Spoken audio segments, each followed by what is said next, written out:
2. Às 10h33 do dia 11 de outubro de 2019, na condição de presidenta da Comissão Especial da Juventude, dou por aberta os trabalhos da 8ª reunião ordinária da comissão, para realizarmos a escuta temática do eixo de pesquisa sobre o tema educação.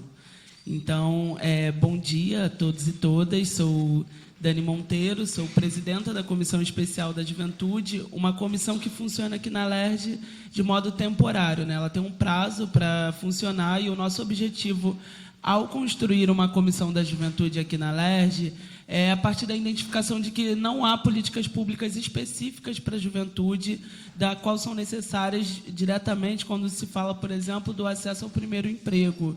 Então, é preciso... E aí nós nos colocamos, né, um desafio a partir dessa comissão de traçar um diagnóstico da juventude do Estado e, a partir desse diagnóstico, construir recomendações de políticas públicas para a juventude. A gente dividiu a nossa comissão em 5 eixos: o eixo de cultura, o eixo de saúde, o eixo de prevenção à violência, o eixo de educação e o eixo de trabalho, emprego e geração de renda. Para nós, são 5 eixos que, de alguma forma, não são totalizantes da vida da juventude, mas balizam o que seria o fundamental para pensar perspectivas, né? O que nós nos centramos hoje, prioritariamente, é que o jovem, quando ele termina, por exemplo, o ensino médio com 18 anos, falta a construção de perspectiva, porque falta hoje vagas em universidades públicas e particulares, faltam incentivo à pesquisa. Nós estamos no estado com mais altos índices de desemprego, e quando a gente vai fatiar esse desemprego em faixas etárias, ele é prioritariamente na juventude, inclusive mais severo na juventude que a gente nem imagina estar empregada, que é aquela juventude de 14 a 17 anos, que muitas vezes um jovem nessa idade ele procura emprego prioritariamente para completar a renda da família. E o desemprego nessa faixa etária, por exemplo, chega a 41%. Então, a gente está falando de uma necessidade de sobrevivência da juventude, em especial quando a gente fala da juventude que mora nas áreas mais precarizadas do Estado, e para nós é fundamental fazer o cruzamento desses eixos. Então, já fizemos a escuta de trabalho, fizemos a escuta também de prevenção à violência. E nela falamos muito sobre educação, porque quando a gente vai falar de prevenção à violência para os jovens que moram nas favelas e periferias do nosso estado, são hoje os que estão sendo afetados diretamente por uma política de segurança pública violenta, que violenta seus territórios, que violenta suas casas e que violenta suas escolas, inclusive. É uma das coisas que a nossa comissão também quer se debruçar, pensar o quanto que os estudantes e qual é o número, né, qual é o impacto de jovens hoje que são impactados diretamente no seu direito à educação pela lógica da segurança pública construída. Então, acho que contei aqui um pouco do que a gente tem construído em relação a essas escutas temáticas.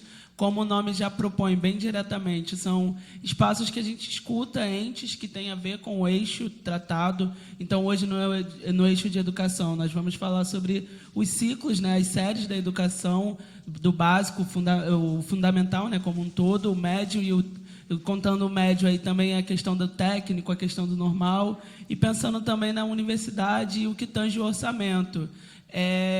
Pessoalmente, também faço parte da Comissão de Educação da Casa Permanente e da Comissão de Ciência e Tecnologia, de modo que sai um pouco do escopo do que seria da juventude, mas aqui também acaba sendo um espaço para a gente escutar no que seria o orçamento da educação como um todo. Então, isso perpassa pelos técnicos administrativos, isso perpassa pela carreira docente, pelo plano de cargos e carreiras.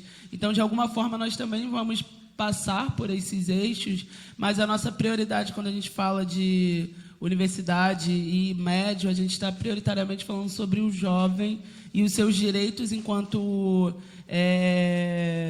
direito básico à educação. Então, isso tem a ver também com o que seria o processo de assistência estudantil. Quando a gente fala de juventude na escola, a gente não está falando só de uma escola muito bem estruturada e com profissionais de educação pública bem remunerados. A gente também está falando de uma estrutura que seja capaz de desenvolver a habilidade dos jovens, de uma estrutura que dê conta das suas necessidades, como a merenda, como passe livre, como questões básicas mesmo. Então, tudo isso é um pouco do que a gente pretende pincelar. As nossas escutas, elas têm sido espaços muito ricos. Temos ouvido professores, pesquisadores, especialistas, movimentos sociais. Então, têm sido escutas longas.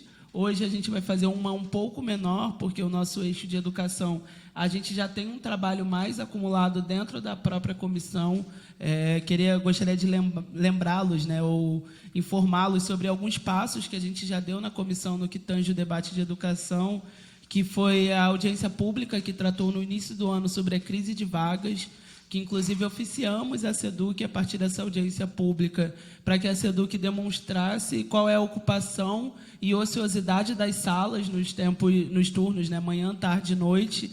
Isso nos deu uma brecha no sentido de perceber que, se há tantas salas ociosas, a primeira iniciativa não é de construção de escolas, então isso reduz e muito o que seria o orçamento necessário para que esses 20 mil jovens que ficaram fora da sala no início do ano fossem incluídos na sala de aula. Tem a ver, inclusive, com o fortalecimento da carreira docente, tem a ver com concursos, tem a ver com valorização do professor. Então, essa audiência para nós foi fundamental na construção do debate da educação.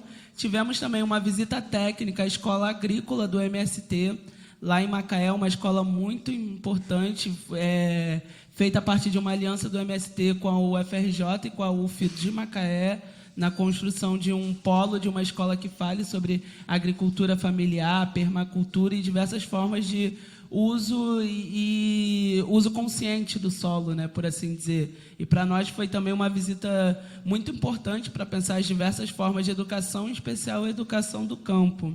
Fizemos também uma audiência pública sobre as cotas raciais. As nossas universidades estaduais têm 15 anos de cotas da política de ações afirmativas. Eu mesma sou fruto dessa política, sou estudante cotista da UERJ, faço a graduação em Ciências Sociais. Então, de modo que, para nós pensar o que é esse balanço das cotas, não só no que tange aos direitos da população negra ou dos estudantes de escola pública, mas o que tange no impacto da pesquisa, do desenvolvimento da ciência também. E, para nós, foi uma audiência necessária, e também a construção da audiência pública sobre assistência estudantil, que foi feita em parceria com a Comissão de Educação e de Ciência e Tecnologia da Casa, da qual encaminhamos um GT que vai operacionalizar a construção, a estadualização do plano de assistência estudantil, com vistas a um congresso estudantil para o ano que vem. Então, com o compromisso tanto da Comissão da Juventude quanto dessas duas comissões permanentes, é um pouco do que nós viemos trabalhando aqui. Então, sem mais delongas, acho que já falei bastante, tinha aqui a tarefa necessária de introduzir um pouco do que a gente estava construindo na comissão como um todo e, especificamente, na pauta da educação. Mas eu gostaria agora também de ouvir os presentes, da gente fazer o que aqui viemos fazer, que é a escuta temática.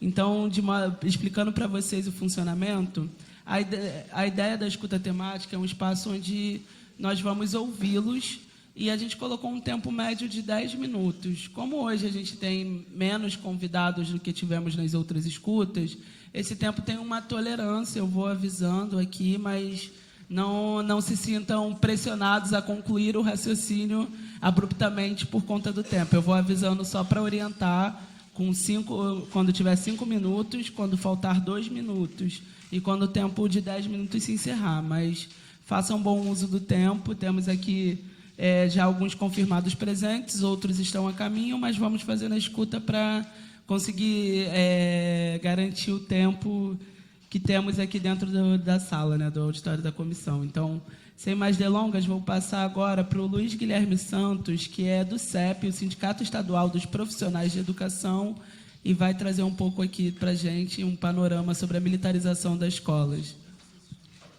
Boa tarde, está ouvindo? Está funcionando? Boa tarde, deputada. Quero agradecer aqui o convite ao CEP para participar dessa comissão, né, que é bastante importante. E queria aqui pautar a minha fala na questão sobre a militarização das escolas, que é uma coisa que está vindo muito forte agora para a gente no CEP e para a categoria, que está pegando de forma muito complicada. A gente sabe que a gente tem uma categoria que nem sempre consegue compreender o que está no fundo dos debates, né? Então, esse é um debate muito difícil que a gente vem enfrentando dentro da própria categoria, né? O que acontece? O fato é, a violência, ela é a violência dentro da escola, ela é uma realidade que ela deve ser encarada de frente, né? Esse debate agora a gente não pode fugir dele. Agora, a questão assim, é como que a gente vai encarar essa questão? A gente tem duas vias, né? A gente tem uma via que é a via da pedagogia, a lógica pedagógica, e a gente tem a lógica da segurança pública, a lógica da repressão para enfrentar isso. Tomando em consideração que somos educadores, a gente faz uma opção que acho que parece óbvia, que é a opção pela via pedagógica. E seguindo uma linha coerente com o governo que é extremamente repressivo, que toma a segurança pública como uma questão importante ali e de forma a reprimir as camadas mais pobres da população, eles estão fazendo a opção pela lógica da segurança pública, pela lógica da repressão. Então, o debate que eu queria fazer aqui é o porquê que existe essa militarização, o que tem por trás disso, o que pode estar por trás disso, né? Um cavalo de Troia que pode estar sendo colocado para a gente, que a gente precisa ficar bastante atento nessa questão. Primeiramente, vamos lá. O que a gente está chamando de militarização aqui?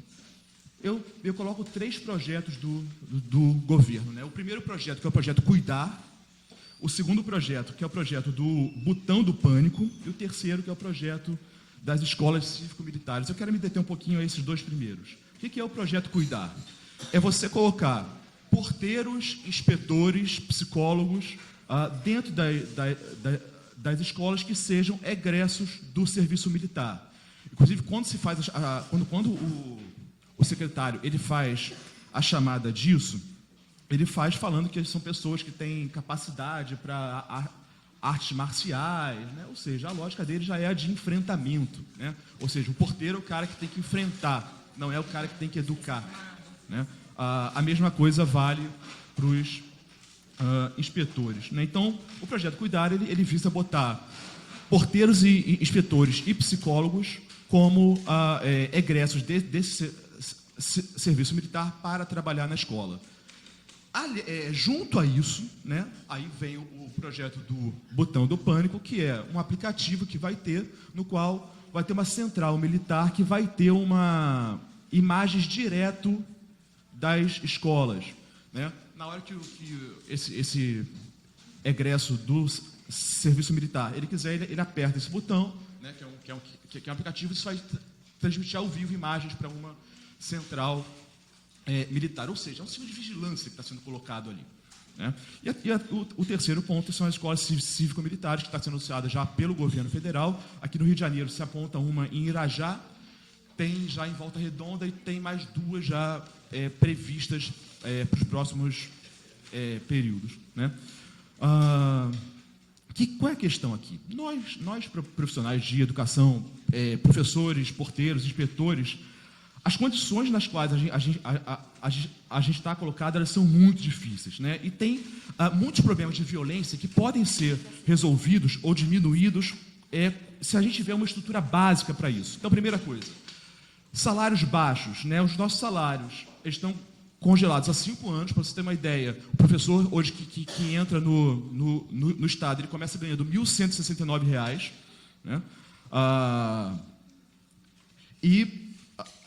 Muitas vezes, para ele conseguir completar o seu salário, precisa trabalhar em 4, 5 escolas. Ou seja, essa pessoa tem 1.000, 2.000 alunos muitas vezes, né?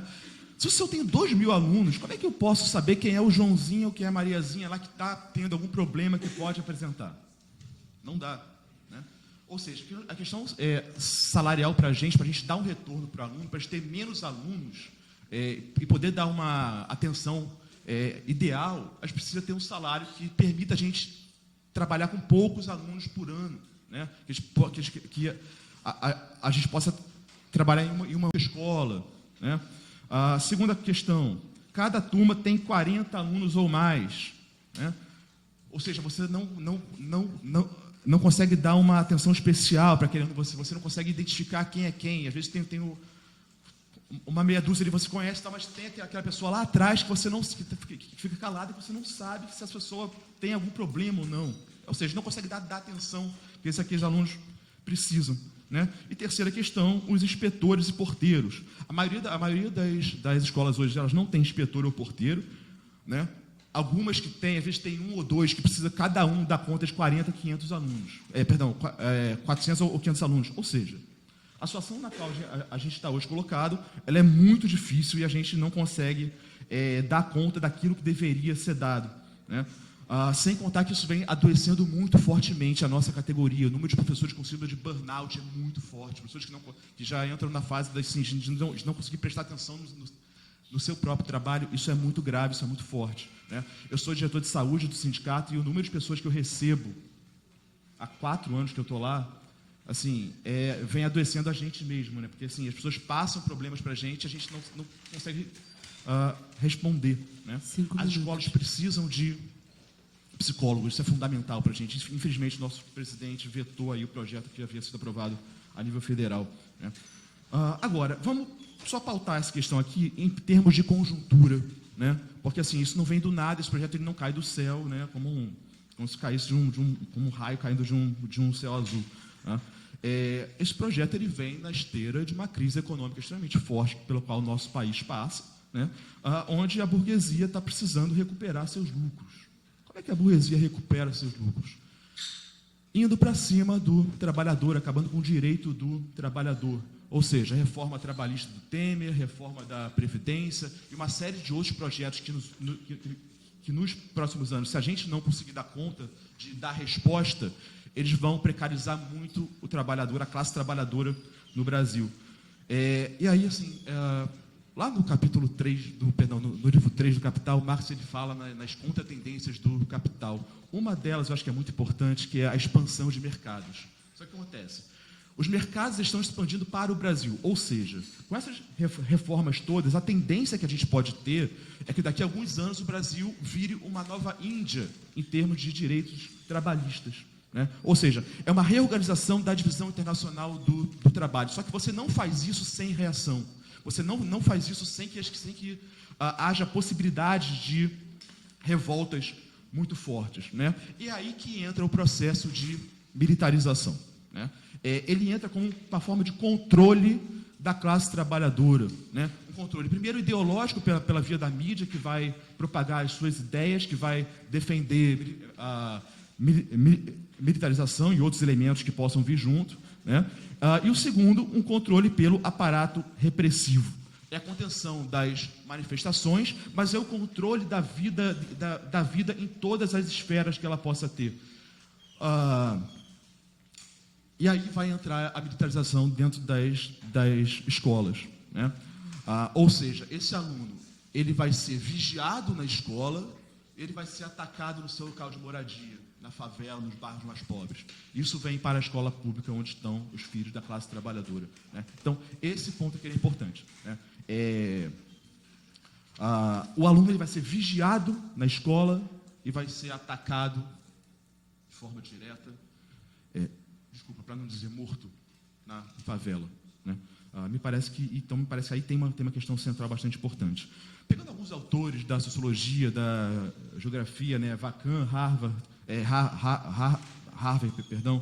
o Vacan ele vai escrever um livro ali nos anos 80, chamado Punir os Pobres, a Nova Gestão da Miséria nos Estados Unidos, no qual ele vai colocar o seguinte: os Estados Unidos eles saem de um estado de bem-estar social e entra num estado penal, né? Aliado a isso, os serviços sociais de atendimento à população passam a ser instrumentos de vigilância. Ele está escrevendo isso lá na década de 80. E me parece que está desenhado aqui a situação nossa hoje, né? Qual é essa situação? Você substitui um estado de bem-estar social e troca por um estado penal. Ou seja, você diminui as condições de trabalho desse professor, você tira porteiro, você tira inspetor, você tira psicólogo e você bota um policial. É muito significativo como é que essa questão ela funciona, né? Nós, profissionais da educação, no CEP a gente fez nos últimos anos algumas rodas de conversa, né, e saíram muitas estratégias sobre isso. O número de profissionais que vem colocando problemas de violência em escola é muito sério, seríssimo, né? Só que, no momento político no qual a gente vive, onde sabe-se lá, daqui a alguns anos, a gente pode ter um sistema, um regime fechado, a gente pode estar armando um arcabouço militar dentro das escolas desde já, né? E aí, daqui a pouquinho, se eles avançarem nesse processo de repressão, de fechamento de regime, a gente já pode ter isso já armado dentro da escola. Por que eu falo isso? Muitos professores, muita gente da categoria acaba entrando nessa ideia da militarização, apoiando, porque é a forma imediata de você resolver um problema, né? Só que aí a gente tem que fazer os diversos elementos de debate pedagógico do qual a gente traz, né? Que é o seguinte, só um comentário, o deputado, a senhora falou agora mais cedo sobre a questão da ociosidade das salas. Isso acontece, sim, né? Você tem uma invasão muito grande, tal. Você tem colégios que são mais cheios, outros que têm a sala mais vazia. Agora, o combate sobre isso ele vai se dar, acho que na linha do que você chegou a falar, que é construir escola, construir sala de aula, né? Por quê? Se a ideia que a gente tiver é encher a sala de aula de aluno, como a CEDUC quer, a saúde do professor ela vai piorar bastante, a gente não vai conseguir dar a atenção que o aluno precisa, ou seja, o nosso trabalho piora. E se o nosso trabalho piora para o aluno, né? Então, a gente tem esse problema de violência que é sério, né? E está diretamente ligado às condições de trabalho nosso, né?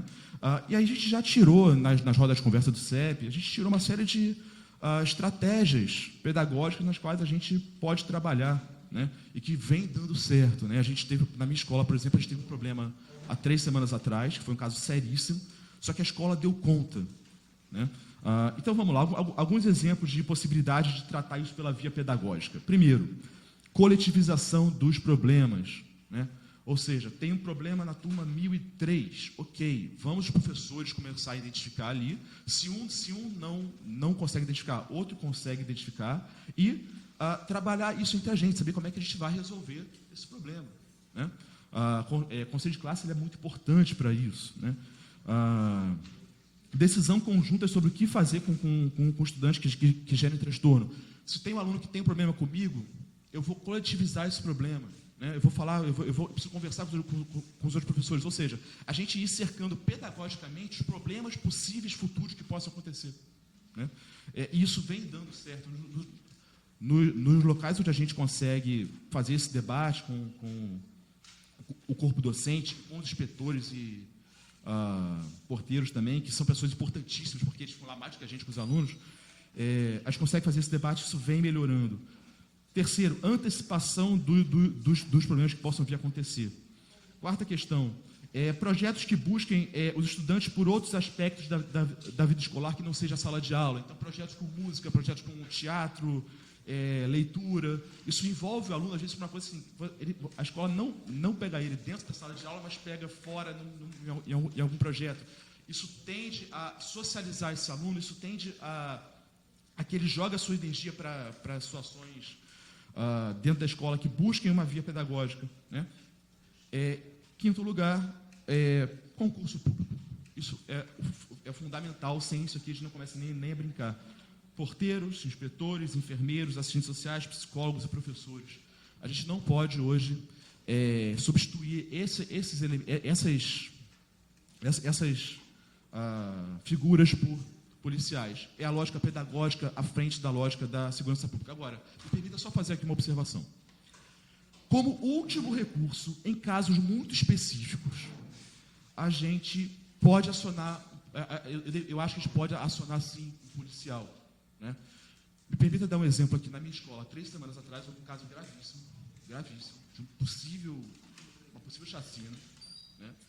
E a gente conseguiu pedagogicamente, por essa troca de informações, na sexta-feira, à noite, identificar o caso, e na segunda-feira, sim, a secretaria estava lá, estava com 2 policiais, estava com um psicólogo civil. A psicóloga é que deu todo o encaminhamento da questão e a coisa foi muito bem tratada. Os policiais estavam lá por uma questão muito específica, não é para ficar lá genericamente vigiando todo mundo, né? Enfim, então a gente não pode substituir essas pessoas por policiais, né? Porque, enfim, afinal, nós somos educadores, a gente não quer ser carcereiro, a gente não fez concurso para carcereiro. Então, enfim, alguns debates que depois podia aprofundar, mas fico por aqui. Muito obrigado, Luiz.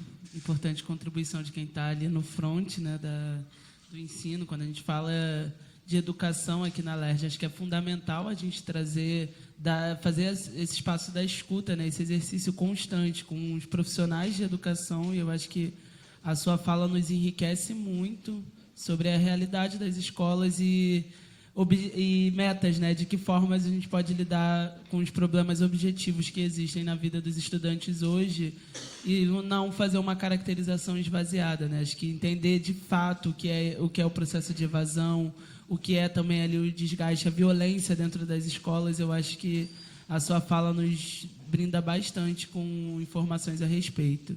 Então, aqui que gostaria de anunciar a presença.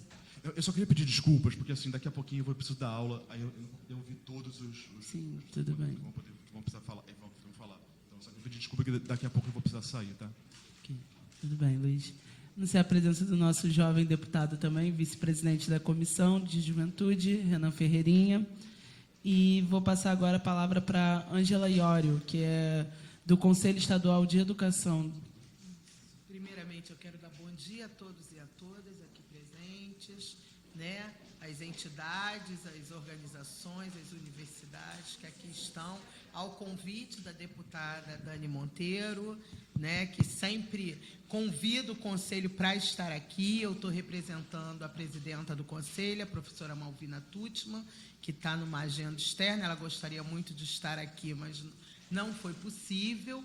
E, assim, falando em nome do Conselho, né, o que eu quero trazer nesse momento é a preocupação que o Conselho tem tido, até em virtude da gestão da presidenta Malvina, né, que é uma educadora, que foi presidente do INEP e que está muito engajada, né, e muito preocupada com essa situação que se impõe agora no Rio de Janeiro, de ter uma política de inclusão, né, de garantir que as deliberações, as normativas que saiam do Conselho garantam a diversidade, a política de inclusão, a autonomia docente, né, o empoderamento das escolas de construírem os seus currículos, né? Então, nessa vertente, algumas normativas já foram homologadas e algumas estão a caminho, né, que a gente acredita que sai até novembro. Né? Primeiro, eu acho que não dá para a gente falar em juventude no singular.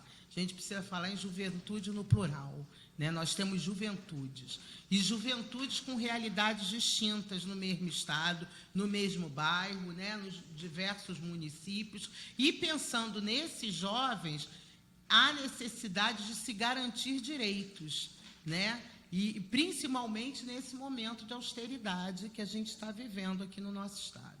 Né? Então, vai sair na próxima semana, né, vai ser publicada em Diário Oficial uma normativa, uma deliberação que vai orientar o currículo do Estado. Né? Nós recebemos da SEDUC um documento curricular. Esse documento ele foi retificado, né? Nós tivemos a presença de uma série de especialistas de diversas instituições científicas, né? E da Anfop, da Amped, da Undime, da Uncime.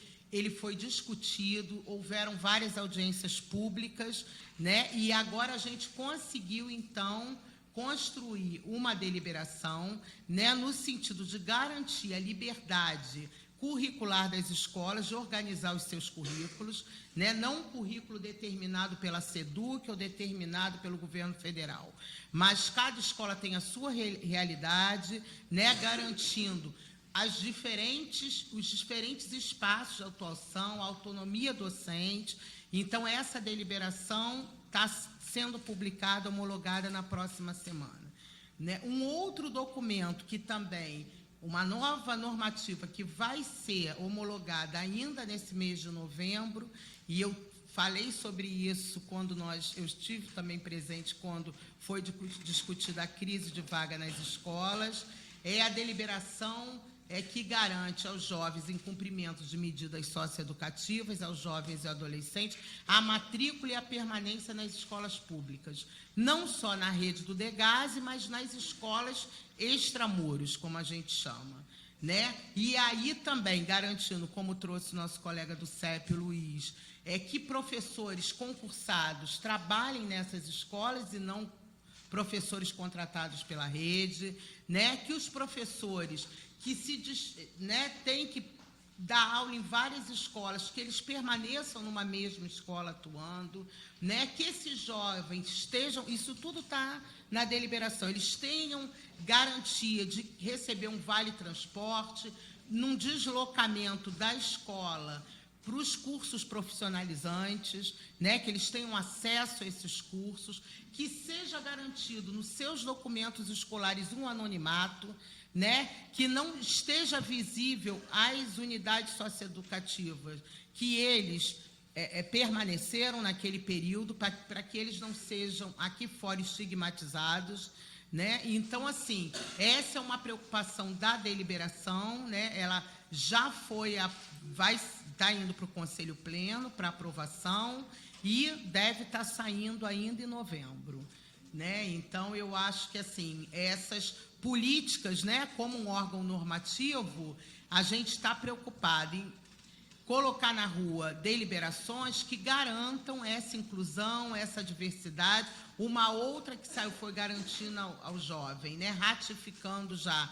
a lei federal, garantir ao jovem que ele se matricule nas escolas usando o nome social, né? Essa deliberação foi homologada agora no mês de agosto ou setembro, né? Então, há uma preocupação no Conselho nesse sentido. Nós somos um órgão autônomo, distinto da SEDUC, né? A gente não responde pela SEDUC, nossas ações são diferenciadas, né? E a gente vem trabalhando, né, como professores, educadores, em prol de garantir esses direitos, né?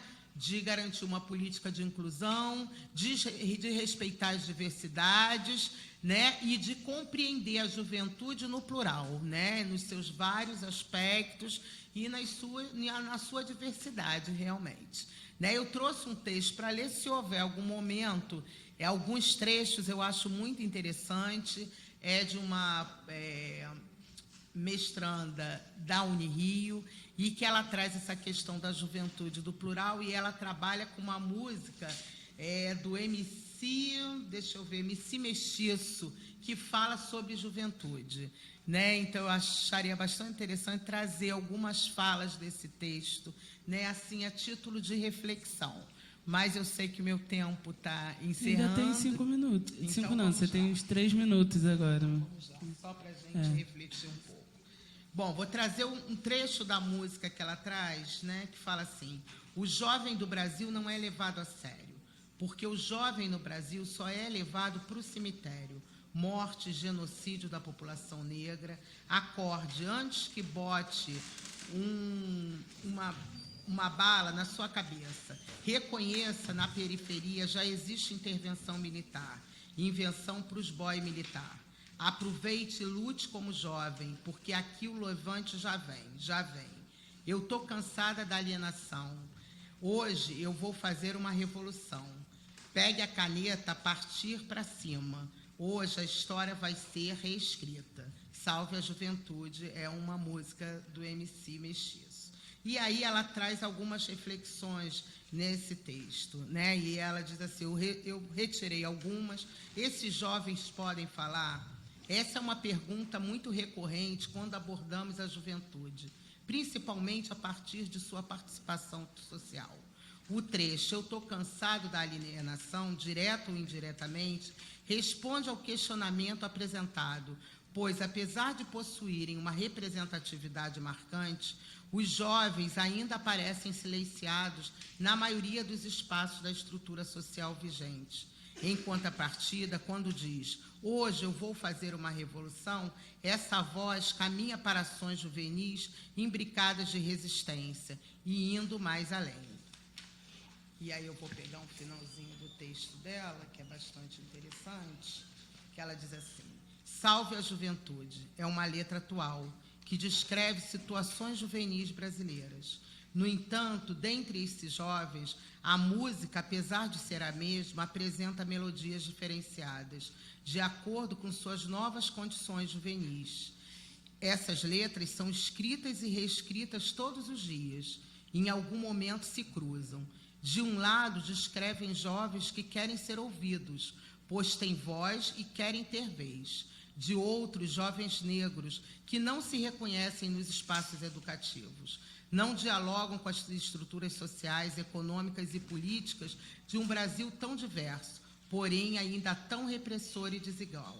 Nesse caminhar decolonial, as juventudes, suas escolas, educadores, gestores e pesquisadores, que quebrariam o espelho eurocêntrico, fruto da colonialidade do poder, e seguiriam ultrapassando exclusões, preconceitos e discriminações, passando de resistentes para insurgentes, e, como diz a música, reescrevendo suas histórias.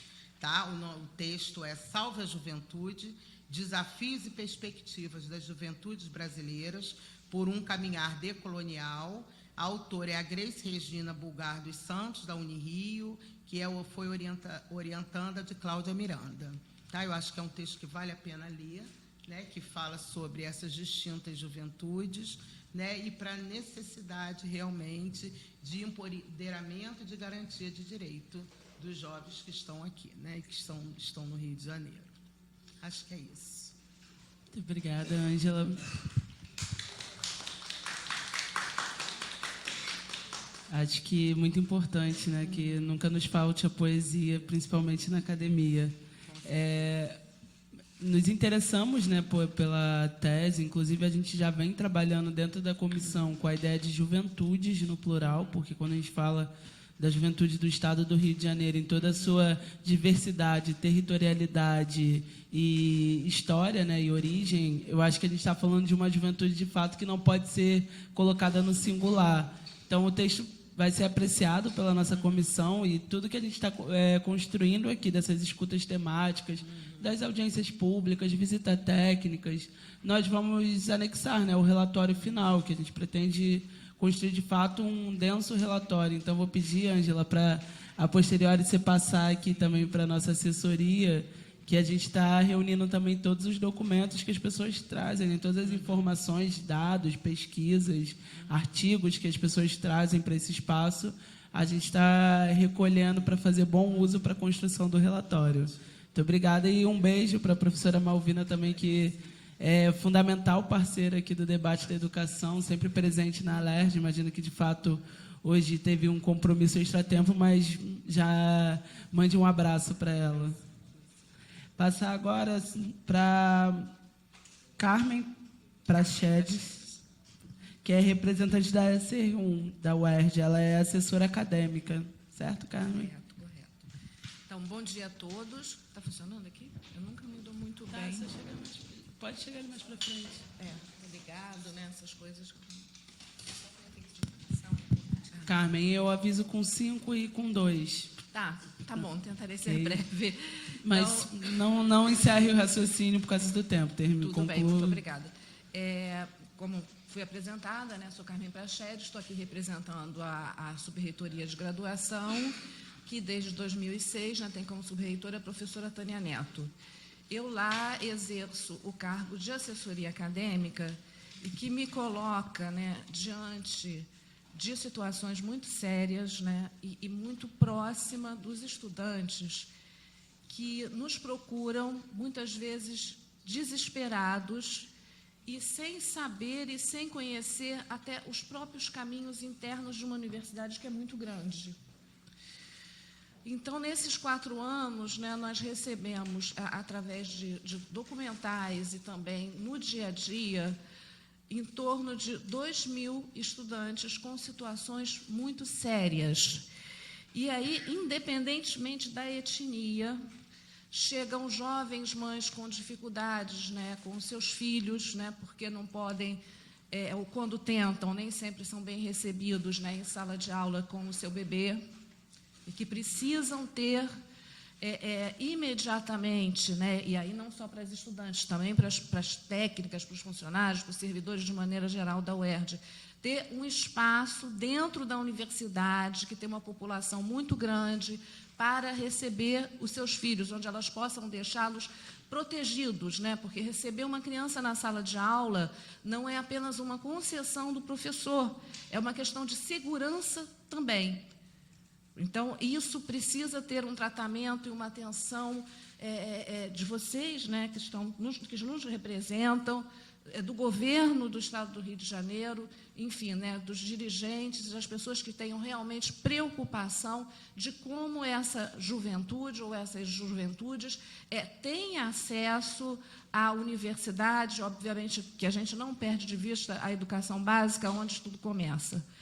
Nesse trabalho, tá, que nós fazemos e que nós temos buscado com muito esforço da professora Tânia Neto romper a barreira burocrática, porque nós trabalhamos também em comissões, nem tudo é do poder de uma sub-reitoria, nós temos comissões, como estão aqui os colegas da UERJ, né, que sabem, ligadas ao Conselho Superior de Ensino e Pesquisa, e nós temos também pessoas que têm visões de mundo que tudo cabe dentro de um quadrado de uma norma.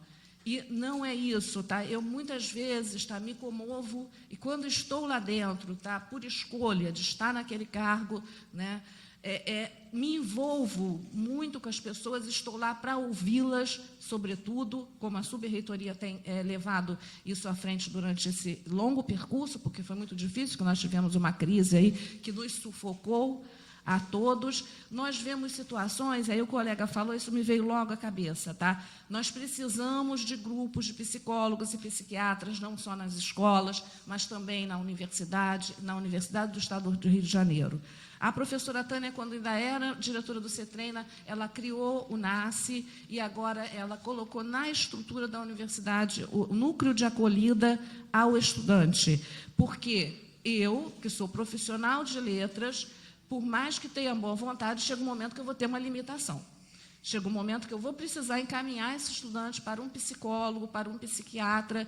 E esses estudantes, não só porque são estudantes da UERJ, mas porque são cidadãos desse país. Então, a gente não pode ver só por um número de matrícula, por um pedido, por uma OS, por uma EDA, por uma deliberação. E é aí que está a nossa luta, tá? E quando estou falando especialmente ali daquela sub-reitoria, e conseguir dialogar com os nossos colegas da Comissão Permanente de Graduação, para que eles consigam ver que nem todas as situações possíveis da nossa vida cabem numa deliberação. Né? Que as pessoas ficam doentes, que as pessoas têm doenças que nem mesmo os médicos conseguem reconhecê-las, e que elas precisam, muitas vezes, interromper o seu curso de graduação e não podem se sentir abandonadas depois.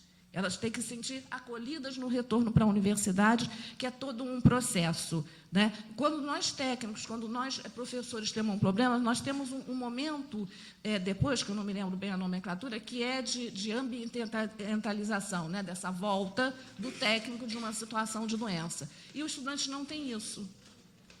Então, é algo que a gente tem que tentar trazer, até, às vezes, até de uma lei.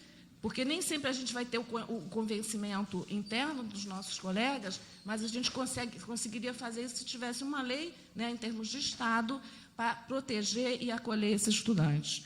Quanto ao sistema, né, me convidaram aqui para falar do sistema de reservas de vagas, né, esse sistema ele já vem há algum tempo na UERJ, né, a UERJ foi aquela que primeiro abriu as suas portas para tanto, tem 45% de suas vagas são disponibilizadas, né, sendo 20% para etnias, né, por autodeclaração, né, negro e índio, 20% para os estudantes oriundos da escola pública e 5% para filhos de militares e também policiais civis que tenham sido mortos em combate, né, no exercício da profissão.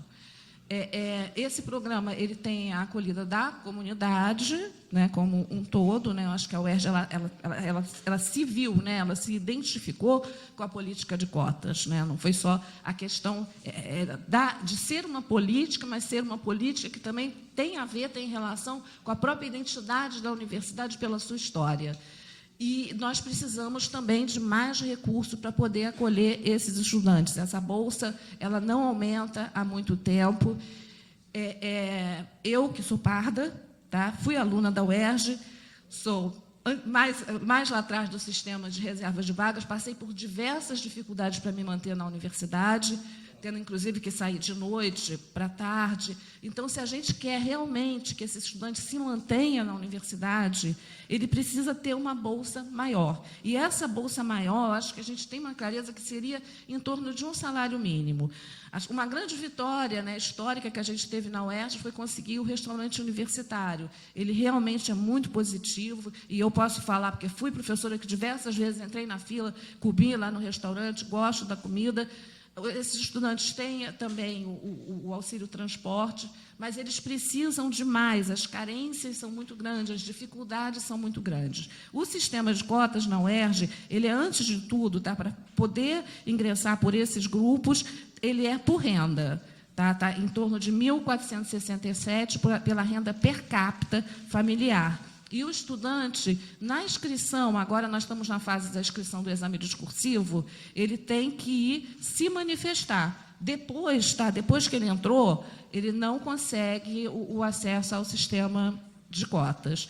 Ele tem feito sucesso, sim, na UERJ, tá? Ele tem sido muito bem sucedido, porque nós temos, em relação à ampla concorrência, né, que tem uma finalização em torno de 55%, eu depois posso te passar os dados por e-mail, tá? A reserva de vagas tem em torno de 20%, 24% de finalização. Então, a gente já trabalha com uma expectativa para o grupo total, né, para o universal de estudantes, de evasão. Então, se a gente consegue, com esses estudantes que têm carências variadas, né, fazer com que 20% desses estudantes finalizem, né, 20 mil, né, do total, né, eles finalizem, isso é muito bom. Isso é muito, muito positivo para a gente. Então, acho esse espaço, acho que a gente tem que aprofundar a questão das cotas na UERJ, tendo em vista a melhoria do sistema e para a manutenção. E, como eu estava falando no início, é esse grupo que mais precisa deixar os filhos na UERJ. E esse grupo, então, muitas desses estudantes não continuam porque a bolsa não é suficiente para tudo. E eles têm, nós temos uma grande entrada, tá, no CCS e no Centro de CCS e no CTC. É bem interessante que o Centro de Tecnologia e Ciência tem uma grande entrada de estudantes cotistas. E isso é muito positivo, que a gente vê que essas pessoas estariam do lado de fora se elas não tivessem tido essa oportunidade. Então, para que nós tenhamos mais desses estudantes que estão aí, né, que são desses jovens, que muitas vezes não chegam, não se tornam adultos porque são assassinados, para que a gente traga-os para a universidade, para que eles possam ter uma profissão e seguir a sua vida, nós precisamos dar mais apoio. E o apoio é nesse momento. Esse apoio vem da educação básica, sobretudo, primeiramente, esse é o meu entendimento pessoal, mas esse apoio deve continuar. Tudo que um ser humano precisa na vida é ter a possibilidade de realizar os seus sonhos. E, na medida da possibilidade do Estado, porque nem todo o nosso sonho é passível, né, de diálogo aí com o Estado, nós temos outros sonhos também, mas o sonho da carreira, o Estado tem que interferir positivamente. E não apenas ficar não tenho. Porque não tem para isso, mas tem para outras coisas. Não tem para a saúde, para a educação, mas tem para muitas outras coisas que todos nós sabemos, isso não é mais segredo nesse Estado, e a nossa crise foi por isso também.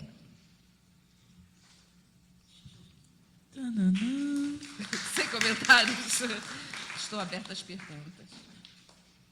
Gostei do tom final. Deu aquela...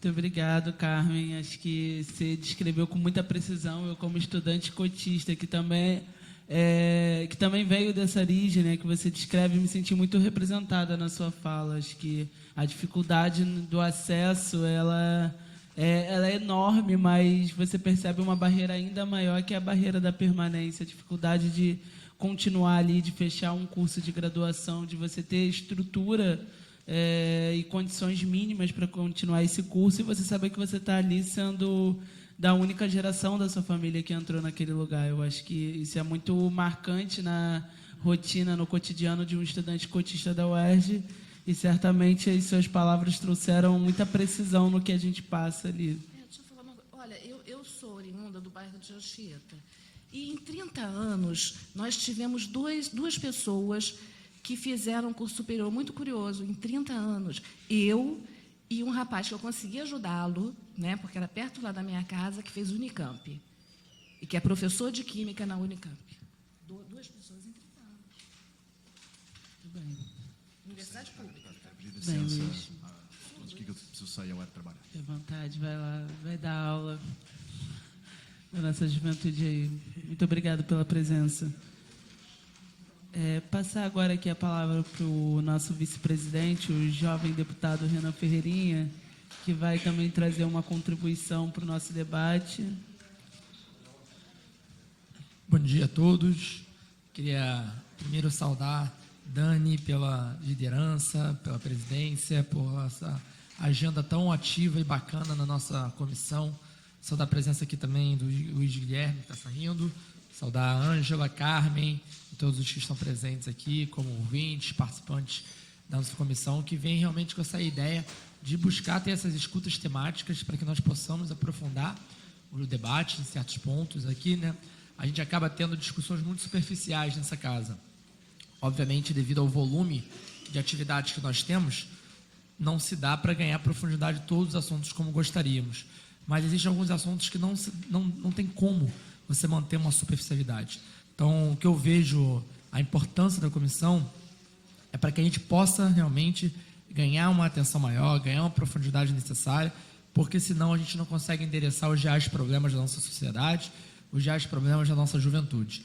Nossa juventude tem sido massacrada, tem sido expurgada de um futuro melhor, um sonho que muitos dos nossos jovens não têm a capacidade de conseguir um emprego, porque não tem essa oferta de um futuro como a gente gostaria.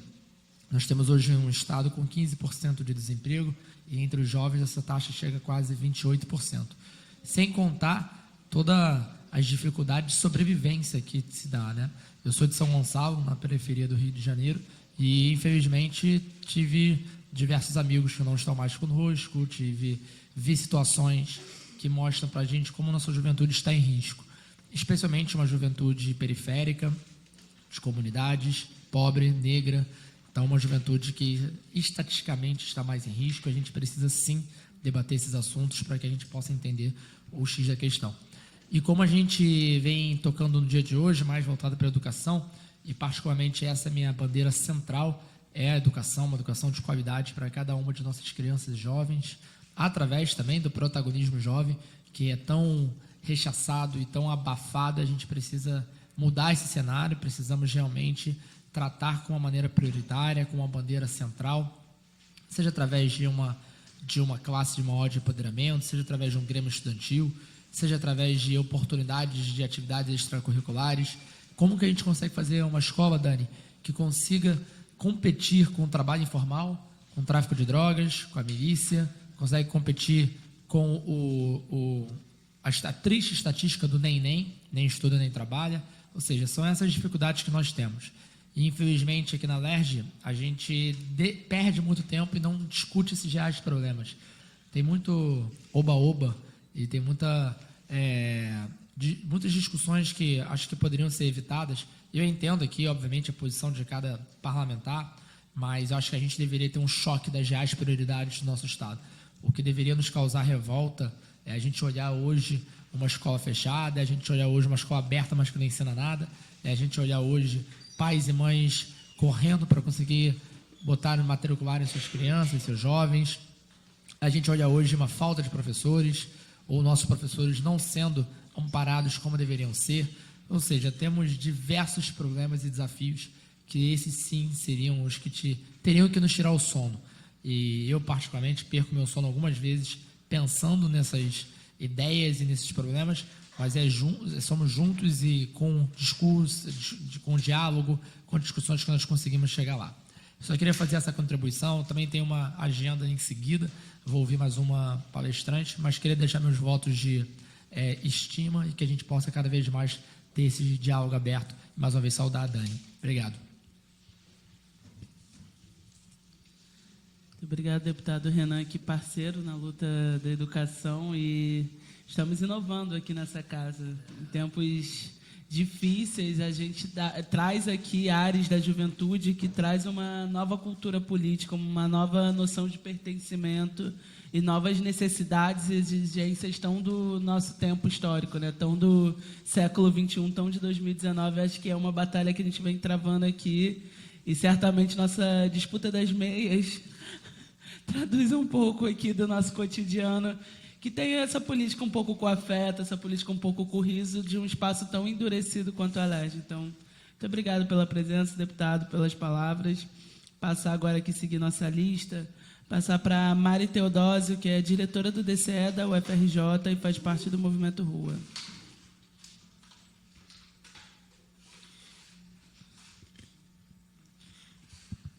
Bom dia a todos. Como apresentado pela Dani, sou a Mariana, sou diretora do DCE da UFRJ, DCE Mário Prata, e sou militante do Movimento Rua, e também sou estudante de pedagogia da UFRJ.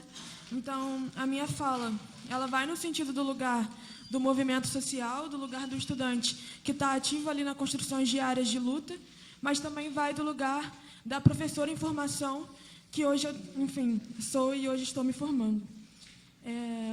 Para iniciar a minha fala, eu gostaria de fazer um debate que vai se suceder até o final da minha fala, que é o debate da qualidade da educação, né? O termo qualidade, concepção de qualidade, ele está em disputa, né? Há muitos anos ele está em disputa. Está tanto em disputa por nós, que viemos desse lugar do movimento social, como está em disputa pelo mercado, o mercado da educação, que vem se enriquecendo e ficando cada vez maior e mais forte no Brasil, e está em disputa também pelo Estado, né? O Estado ou do Rio de Janeiro ou o Estado brasileiro, que, enfim, mede a qualidade aí por essas provas avaliativas que muitas vezes são questionáveis. E aí, queria começar saudando o mandato da Dani por estar construindo essa Comissão Especial de Juventude, e através também da Comissão de Ciência e Tecnologia e a Comissão de Educação, de estar construindo esse plano estadual de assistência estudantil, né, de grande importância, né, e não só construindo, como colocando os estudantes, como colocando o movimento estudantil em si como protagonista na construção desse plano, né. E, para iniciar esse debate da qualidade, eu não poderia não começar pela assistência estudantil, né? Fazendo coro às falas que me antecederam, né? Como a gente pensa em qualidade, se hoje o estudante que está se colocando na universidade, ele passa por uma jornada diária de mais de 20 horas. Se a gente para pensar que esse estudante ele precisa estudar, ele precisa trabalhar porque precisa pagar sua passagem ou custear seu aluguel, e precisa estudar, e precisa pesquisar, e precisa fazer extensão, né? Que está colocado aí nas universidades, o ensino, a pesquisa e a extensão. Então, qual é o tempo da nossa rotina diária que a gente tem para conseguir fazer tudo isso com qualidade? Para conseguir trabalhar, para conseguir estudar, para conseguir pesquisar e fazer extensão, né? Não existe, dentro das 24 horas diárias, uma possibilidade de você estudar e de você aprender com qualidade, nos termos que estão colocados para nós, né? Então, a gente pensar hoje que no Estado não existe passe livre intermunicipal, por exemplo, que faz com que estudantes que moram na Baixada Fluminense, que moram na área fluminense do Rio de Janeiro, já enfrentem todo um percurso, todo um percalço de muita dificuldade só para conseguir chegar na universidade, né? Pensar, como colocado na fala da subreitora da UERJ, dessas bolsas que não vem tendo nenhum aumento diante dos anos, e na UFRJ, por exemplo, no caso, vem recebendo cortes, né? A bolsa vem ficando cada vez menor. Se a gente parar para pensar que a nossa cidade tem ficado cada vez mais cara, né? Então, é uma conta que não fecha. O estudante que recebe menos e uma cidade cada vez mais cara, né? Se a gente parar para pensar que qual é o lugar dessa estudante mãe, né, que recebe uma bolsa muito baixa, que já tem que trabalhar para se manter na universidade, mas também tem que alimentar uma criança, e também tem que, enfim, né, dar conta disso tudo. Dar conta de ser mãe, dar conta de estudar, que é mais uma coisa aí dentro dessa rotina diária.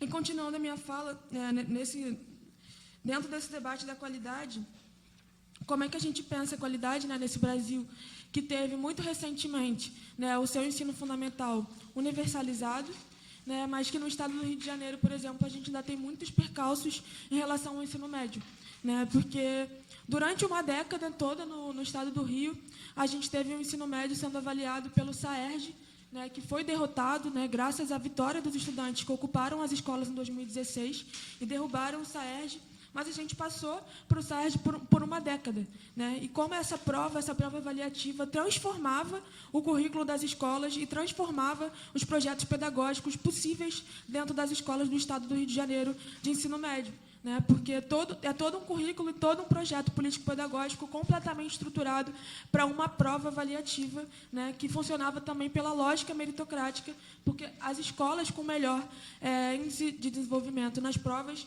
eram as escolas que recebiam investimentos, né? Então, eram todos aqueles estudantes inseridos numa lógica meritocrática, inseridos numa lógica de ensino, de currículo completamente sendo vinculado a essa prova, né? Como é que a gente pensa a qualidade da educação?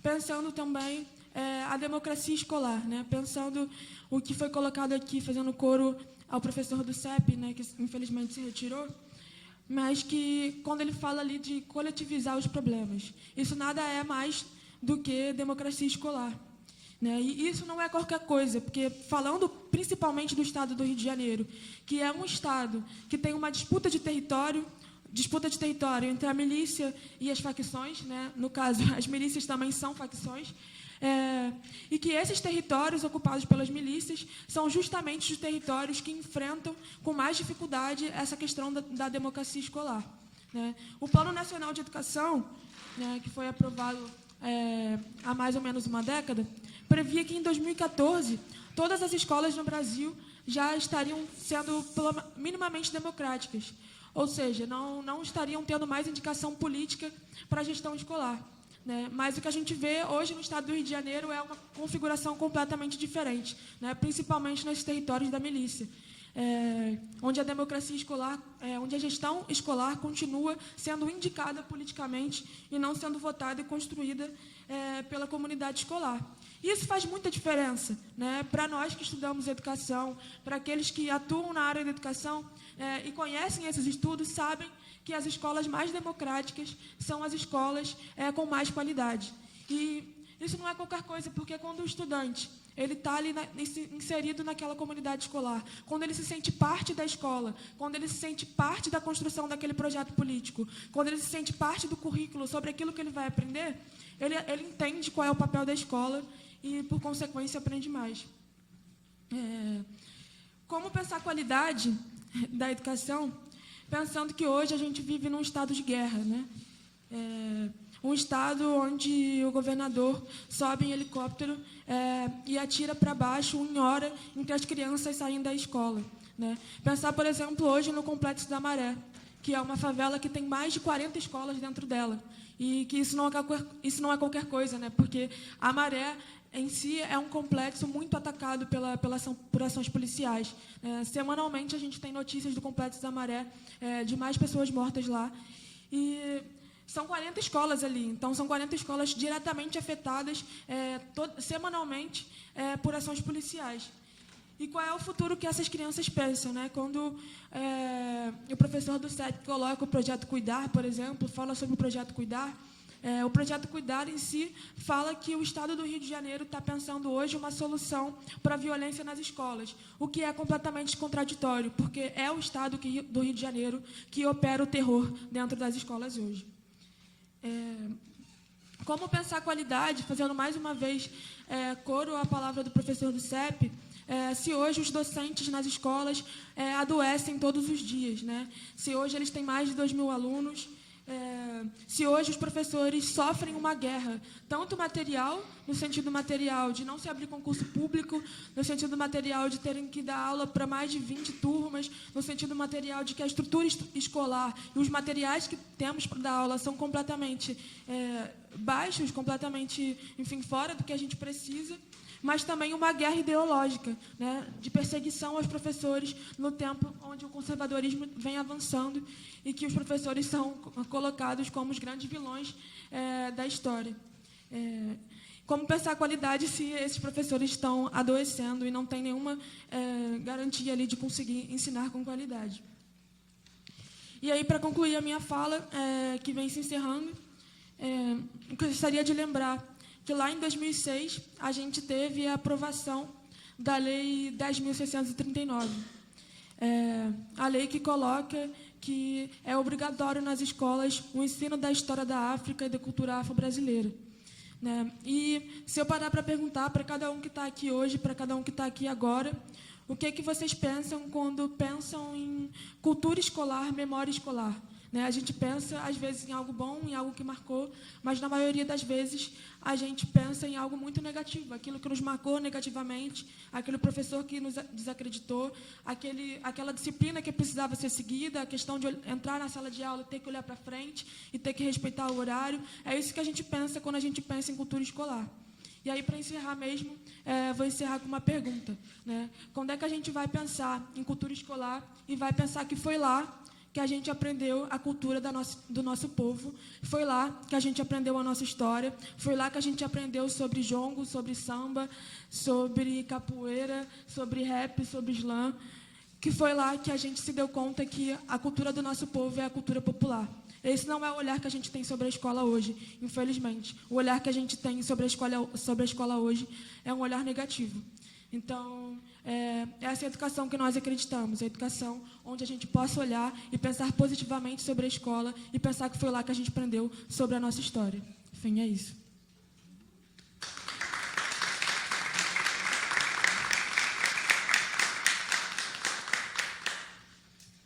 Obrigada, Mari. Reflexões necessárias para a gente fazer nessa conjuntura sobre não só o direito à educação, mas para onde caminha a nossa sociedade, né? Acho que essa é a reflexão que fica com a sua fala e que foi aqui fundamental também para a gente trazer esse aspecto do jovem que está se formando, mas que também já está se formando enquanto educador e já está pensando, seja, exercendo, né, o ensino crítico e criativo, por assim dizer, a reflexão a partir do que é crítico e do que é criativo. Eu acho que é nesse momento que se forma um educador, e é bonito a gente ver, né? Bonito presenciar, é bonito estar perto. Então, aqui a gente tem mais uma fala, que é da Heloíse. Antes de passar para a Heloíse, formar o nosso convidado Tarcísio, que é vereador na Câmara Municipal, mas que também é educador, que foi candidato à reitoria do Pedro II, enfim, que tem um longo histórico de luta e de trabalho e dedicação à pauta da juventude, da educação. Infelizmente, não poderá vir. Acho que muitos de vocês devem ter visto o que aconteceu na Câmara dos Vereadores ontem, seja passando por lá, ou seja por fotos e jornal. Acho que ontem tiveram manifestações acaloradas em volta do transporte individual, né, público particular, público individual, que são os táxis e os motoristas por aplicativo. A gente já sabe que isso é um debate acalorado na nossa sociedade, que divide opiniões. E ontem na Cinelândia não foi diferente, de modo que a Câmara ainda está banhada, ainda está se debruçada sobre esse assunto. Então, o Tarcísio não pôde vir hoje. Antes de passar para a Heloíse também, divulgar as nossas 2 últimas escutas temáticas. Já fizemos, como eu falei anteriormente, o do eixo de prevenção à violência, fizemos o do eixo de trabalho, emprego e renda, e faremos no dia 18 de outubro, às 2 horas, o de saúde. No dia 21 de outubro, teremos o de cultura. Ainda estamos sem horário por conta da marcação das salas, né? Depende qual sala a gente consiga. Então, como ainda não efetivamos, está só a data, por enquanto, o dia 21, o de cultura. O de saúde, como eu falei, já tem horário e data, dia 18/10, às 2 horas, aqui na LERJ. E agora, sem mais delongas, vou passar para a Heloíse da Costa Silva, que é professora de língua portuguesa e literatura da rede e mestra em relações étnico-raciais pelo Cefet Rio de Janeiro, coordenadora do projeto Entre Livros, de implementação da Lei 10.639, que a Mari falava aqui. Bom dia, todo mundo me ouve? Bom dia, queria primeiro saudar a... Rapidinho, o deputado Renan Ferreirinha vai precisar se ausentar, como ele já havia informado. Queria primeiro saudar o mandato da deputada, principalmente por trazer para dentro dessa casa essas discussões que são tão importantes e que a gente vem fazendo tanto na rua, quanto na academia, quanto nos movimentos sociais de forma geral, quanto entre professores, e que a gente precisa de um outro braço para que essas discussões sejam implementadas, que é o braço estatal, né? A gente não tem como fazer tudo por meio da autonomia. Como a deputada me apresentou, eu sou professora, não sou professora da rede, sou professora particular, de rede privada, mas eu acompanho a rede municipal de ensino, porque há alguns anos eu desenvolvo um projeto numa escola municipal chamado Projeto Entre Livros, que é um projeto que visa a implementação da Lei 10.639, e ele surgiu de uma necessidade de utilizar o acervo da sala de leitura e de utilizar o espaço escolar para se trazer as questões raciais, ainda com as crianças e com os jovens. Então, essa atividade a gente desenvolve na Vila Cruzeiro, uma escola na Vila Cruzeiro, e a gente está fazendo desde 2014. Primeiro, uma das coisas que eu queria pontuar é que, quando a gente vai falar sobre políticas para a juventude, e a gente está falando de juventude no Rio de Janeiro, e a gente vai falar de juventude no Rio de Janeiro, especificamente da juventude negra, que é onde eu vou me ater mais, que políticas a gente vai fazer, a gente vai construir para uma juventude que está morrendo, né? A gente vai falar de empregabilidade, a gente vai falar de atuação de currículo, a gente vai falar das mulheres, das mães, né, que precisam estudar, mas a gente precisa falar, primeiro, que esses jovens estão morrendo, que os jovens negros maciçamente estão morrendo. Então, a gente não pode pensar em políticas educacionais para jovens que não estão vivos, né? Esse é o primeiro ponto. A gente está morrendo.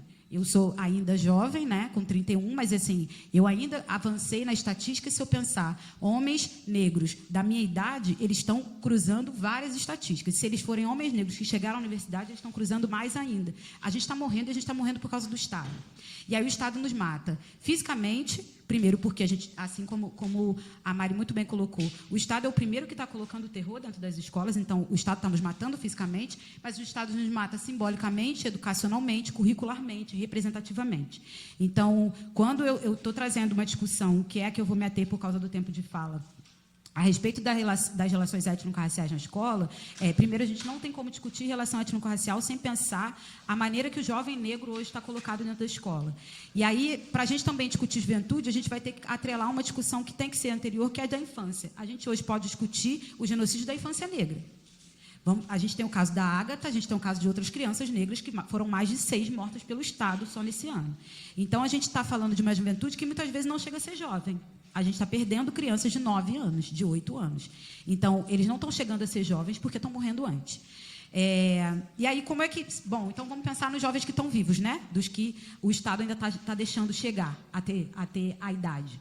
E que se inserem no espaço escolar, que é feito e construído para a exclusão dessas pessoas negras, para a exclusão do negro, a partir do currículo, para a exclusão do negro, a partir do material didático, para a exclusão do negro, a partir de prática pedagógica, para a exclusão do negro, a partir da produção de políticas e de construção de currículo que o próprio jovem negro traz para dentro da escola. A ex-ministra Nilma Lino Gomes traz uma discussão que é a gente pensar a necessidade de que os jovens negros e as crianças negras, a gente se educa e a gente se forma em espaços que não são os escolares. A escola é o espaço que a gente sai para pegar documentos, né? A gente precisa se formar, porque senão a gente não chega na faculdade, a gente não consegue nada sem os papéis que o Estado nos dá. Mas os nossos espaços de formação não são a escola, eles não estão na escola. E a escola faz questão de que a nossa formação esteja excluída, principalmente. Então, quando a Mari traz a necessidade da gente pensar, daqui a alguns anos a gente vai ter aprendido sobre o jongo na escola, daqui a alguns anos a gente vai ter falado sobre isso, mas é pensar sobre isso também como uma prática de currículo, como uma prática de inclusão da cultura negra, não só como jongo, capoeira e uma estigmatização do negro como se o negro fosse só isso, a partir de uma construção de currículo dentro daquilo que os próprios jovens podem construir. Então, pensar relações étnico-raciais é dar voz para esses jovens que estão vivos, os que o Estado deixou ficar vivo, e que eles precisam trazer para dentro da escola o que eles querem entender. Não é abrir o currículo totalmente, então, a partir de agora, cada um constrói o seu currículo, mas não existe a possibilidade de um currículo que a gente realmente aprenda se as pessoas negras que estão incluídas não trazem as suas discussões. Relação étnico-racial é trazer tudo aquilo que a vivência da raça faz com que a gente precise discutir. A gente tem vivências sobre história e cultura, muito bem colocada, a partir da Lei 10.639, que esse ano completa 13 anos, né, de 2003, esse ano ela completa 16 anos, e essa é uma lei que não está em vigor, porque o Estado não nos dá mecanismos de implementá-la. Então, a gente tem uma lei, inclusive agora com a reforma do ensino médio, em que ela deixa de ser obrigatória na prática, né? E que, bom, se já era difícil a gente falar de relações étnico-raciais na escola com uma lei que nos obrigava a fazer isso, sem essa obrigatoriedade com a reforma do currículo do ensino médio, isso vai ficar muito pior, né? Além disso, mesmo nesses anos em que era obrigatório, a gente não teve políticas sérias estatais para incluir os profissionais de educação para aprenderem sobre isso. Eu não posso colocar uma lei, beleza, de hoje para amanhã a gente precisa trabalhar relações étnico-raciais. E os professores que estão saindo das faculdades de pedagogia, de história, de letras, eles não aprendem sobre isso. Eu fiz letras no FRJ, eu tive 4 períodos de literatura africana, e eu tive 4 períodos de literatura africana que a gente aprendia sobre autores brancos. E aí, como é que eu saio, tudo que eu faço hoje, de implementação de lei 10.639 na escola, eu busquei sozinha. E os professores que a gente tem centenas por aí que estão fazendo essa discussão na escola, estão fazendo por conta própria. A gente não tem ciclos sérios de formação, a gente não tem material disponível, se não for por busca individual. A gente não tem cartilhas estaduais que trabalhem com isso, a gente não tem material de pesquisadores sérios que se debrucem sobre essa discussão, a gente não tem ciclo de formação de professores e demais profissionais, porque a gente tem que pensar que formação escolar não é só professor, né? O que a gente aprende na escola não é só o professor, os profissionais de educação, inclusive a tia da limpeza da escola, ela é um profissional de educação. Então, a gente vai ter escolas em que os professores são brancos e que a limpeza toda é negra e ninguém discute isso.